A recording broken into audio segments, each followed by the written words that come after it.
Alors, est-ce que vous connaissez la règle de 16, qui est une très vieille règle qui permet de déterminer un diaph sans cellule, sans oscilloscope, sans aucun outil de mesure, juste avec ses yeux?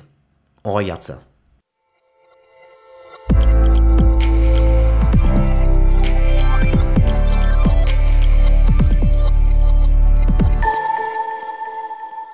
Alors vous imaginez, vous êtes en train de faire des photos en extérieur avec par exemple un très vieil appareil argentique qu'on peut trouver d'occasion pour 50 balles, avec une cellule soit cassée, soit absente, ou alors vous faites un film en argentique Super 8, Super 16, et vous avez oublié votre cellule à la maison. Alors comment faire, puisque évidemment on ne peut pas utiliser d'oscilloscope, aucun instrument de mesure est à disposition? Eh bien il existe une vieille règle connue sous la forme de la règle F16, ou alors en anglais ils appellent ça le Sunny F16. Voilà, en gros, c'est une très bonne vieille règle, notamment utilisée partiellement sur les appareils photo jetables, à l'époque en argentique. On va regarder à quoi ça consiste. Alors, petit article très intéressant sur le site laphotoargentique.com, information dans la description. Exposer sans mesure la règle du F16 ou le Sunny 16. Alors, cette règle permet de connaître le bon réglage d'exposition sans l'aide d'instruments de mesure. C'est quand même très fort, parce que, bon, on serait en numérique, on aurait un petit écran LCD, sans oscilloscope, sans rien, on fait juste l'exposition à l'œil comme ça sur l'écran, en visualisant correctement l'exposition et les contrastes. Mais là, vous savez bien qu'en argentique, il n'y a aucun retour possible. Tout est forcément se fait dans ce qu'on appelle l'image latente. Donc, il y a une règle qui consiste... voilà, alors déjà, c'est une règle qui consiste à déterminer le diaph par rapport à une technique très simple. Une forme mathématique, mais je vais vous dire niveau 3e, je rassure tout de suite.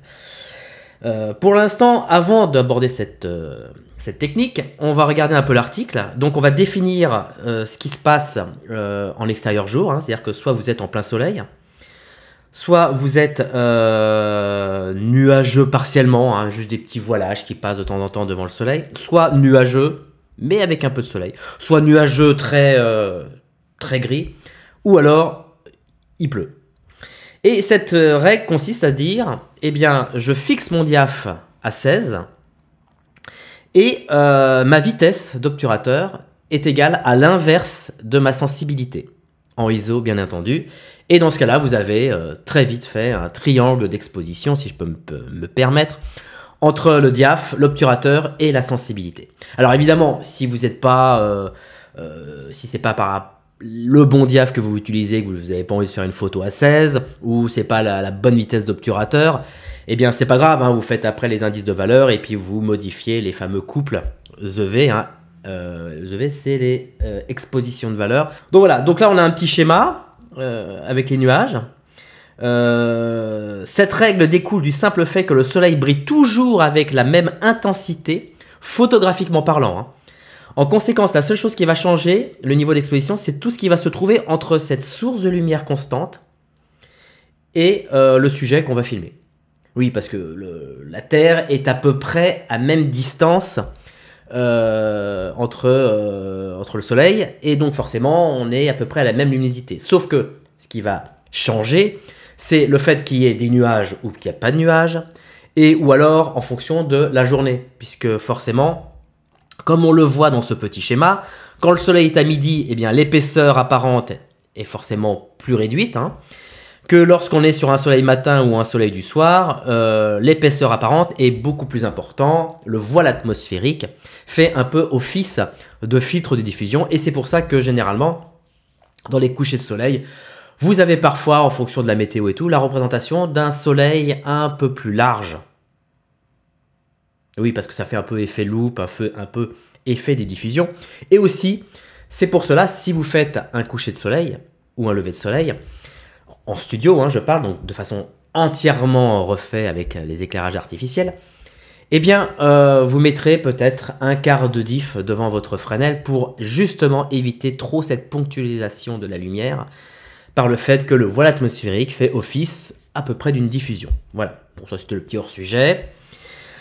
En substance, la règle du 16 déclare que si la vitesse d'obturation est égale à l'inverse de la valeur ISO utilisée, soit 1 sur ISO, alors l'ouverture du diaphragme en pleine journée, ensoleillée sans nuage, est fixée à f de 16, qui correspond à un parfait niveau d'exposition. Voilà, ça c'est le postulat de départ, la règle de départ, et après on va y ajouter des petites options éventuellement en fonction de la météo ou voire même en fonction de la position du soleil. Voilà, donc il y a un petit exemple, si par exemple vous avez un appareil photo et vous avez un film avec 400 ISO, une pellicule de 400 ISO, eh bien si vous êtes comme il y a à peu près en ce moment hein, avec un soleil, vous vous mettez à inverse de la valeur d'ISO, à savoir 1/400e. Donc ils arrondissent parce qu'évidemment vous ne trouvez pas forcément cette valeur d'obturateur sur votre appareil photo. Donc ils l'ont rapproché de 1/500e de seconde à f16, vous aurez une exposition correcte. Alors évidemment si vous n'avez pas envie de faire cette exposition à f16, eh bien vous pouvez dire par exemple 1 millième, f11, 1 demi-millième, f8. Et puis après vous pouvez mettre des neutres, etc. Si par exemple on a un film de 125 ISO, pardon, je pense à la FP4 de chez Ilford en noir et blanc, eh bien un 125e à f16 correspondra donc à une très bonne exposition, à condition que vous filmez votre sujet avec le soleil de face. On utilise la règle de réciprocité et on peut en déduire rapidement tous les réglages envisagés pour notre prise de vue. Par exemple, 1/500e à f16 est la même chose que 1/4 à 5/6. Voilà, alors ça c'est bon pour la photo, parce que la photo on n'y voit pas forcément une représentation de l'obturateur, sauf quand l'obturateur est très lent. Mais je pense par exemple en vidéo ou en argentique, donc en cinématique, hein, donc là il faudra peut-être mettre un obturateur proche de 1/50e. Et dans ce cas-là, forcément, y mettre des neutres. Donc ça fait quand même une petite gymnastique de calcul entre les neutres à placer, le bon diaph, etc. Mais au moins, vous avez une valeur de départ qui est correcte. Alors après, là, ils sont en train de caractériser un peu la journée. Donc f16 quand c'est en plein soleil. Quand il y a un soleil légèrement voilé, parfois on sent ce petit voilage qui passe, et bien dans ce cas-là, on va modifier cette règle, ça sera f11. Lorsqu'il y a un nuage devant, ça sera moins de diaph, donc f8. Lorsque c'est un nuage gris, ça sera moins 3 diaph, donc 5/6. Si c'est un nuage qui plombe, genre la pluie, il pleut, eh bien ça sera moins 4 diaph, f4. Voilà, c'est vraiment, il faut se faire le petit tableau qui va bien. Dans l'illustration ci-dessus, le principe du f16 est décliné selon la couverture nuageuse. Pas facile de savoir si on a affaire à tel nuage. Ce qu'il faut retenir, c'est qu'il nous importe d'observer les nuages qui couvrent le soleil.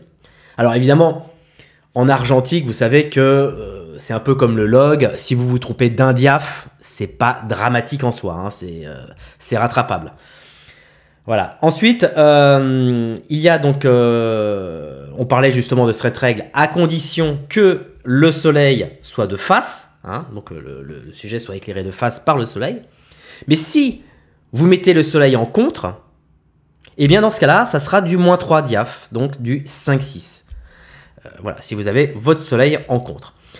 Le contre-jour, le sujet ne reçoit pas directement la lumière du soleil, il est éclairé par le reste du ciel, au-dessus, qui réfléchit la lumière du soleil. Une règle donc très simple à retenir, un contre-jour, c'est moins 3 de diaph. En même temps, en dehors de la règle de 16, c'est toujours très utile à savoir. Si par exemple, je vous donne un exemple tout con, vous filmez quelqu'un en plan séquence, il est à l'ombre, puis il va au soleil, et bien vous savez déjà que vous aurez peut-être un rattrapage de 3 diaph à faire. Je dis ça, c'est par exemple pour le choix du neutre, hein, qu'on ne soit pas à 2,8 quand on est au soleil, quand on a un optique qui ouvre à 2, par exemple. Donc c'est intéressant de savoir qu'entre l'ombre et le soleil, vous avez 3 diaph de différence.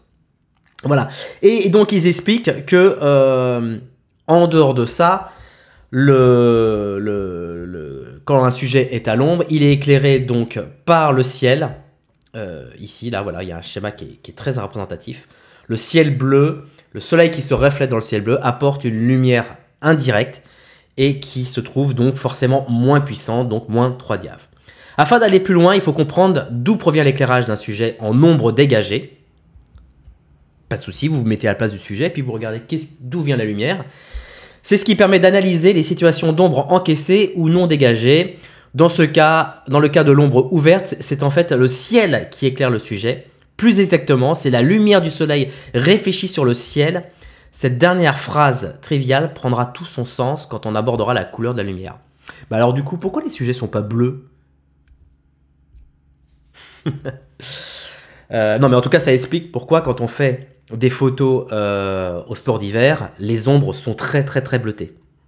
D'ailleurs, c'est pour ça que je me souviens plus quelle pellicule, là, si vous la connaissez, dites-moi en commentaire. Il y a une pellicule qui avait volontairement réchauffé les basses lumières pour justement, non pas pour donner une identité ou un look particulier à la pellicule, mais tout simplement pour réchauffer les basses lumières par le fait que souvent c'est éclairé par le ciel bleu et qui apporte généralement une lumière un peu plus froide. Un contre-jour sur un sol d'asphalte particulièrement sombre, comme par exemple du goudron noir, peut conduire jusqu'à 4 diaph et non pas 3 diaph de différence. Donc l'environnement est important selon ce qu'il absorbe ou réfléchit la lumière. L'environnement urbain est souvent plus absorbant que réfléchissant. Voilà. Et enfin, il y a un dernier cas qui serait non pas en dessous, mais au-dessus de la règle de 16, qui s'appelle F22, donc un diaph au-dessus de 16, qui consiste, en fait, lorsqu'on est sur un soleil dégagé, dans les conditions de grande réflexivité de l'environnement, comme par exemple une plage de sable clair, ou alors tout simplement avec le meilleur réflecteur du monde, la neige, par exemple, dans le cas des sports d'hiver. C'est que la règle de 16 est applicable tant que la taille de l'ombre est inférieure à 2 fois la taille du sujet. C'est important parce que justement, ça permet de dire et de faire comprendre que lorsque le soleil est plutôt vers l'horizon et qu'il traverse une couche d'atmosphère beaucoup plus importante, eh bien la règle de 16 ne fonctionne pas parce que c'est un peu comme si on avait mis une diffusion devant et donc forcément, la luminosité est moins forte. Il y a un obstacle. Dans ce cas-là, on se contente du nombre qui est inférieur à 2 fois la taille du sujet. Voilà. Je trouve que c'était une vidéo très intéressante. N'hésitez pas à vous abonner si ce n'est pas déjà fait. Un petit commentaire si vous avez une petite idée, une petite suggestion à rajouter à cette vidéo passionnante. Et moi, je vous dis à très vite, à bientôt. Ciao les amis.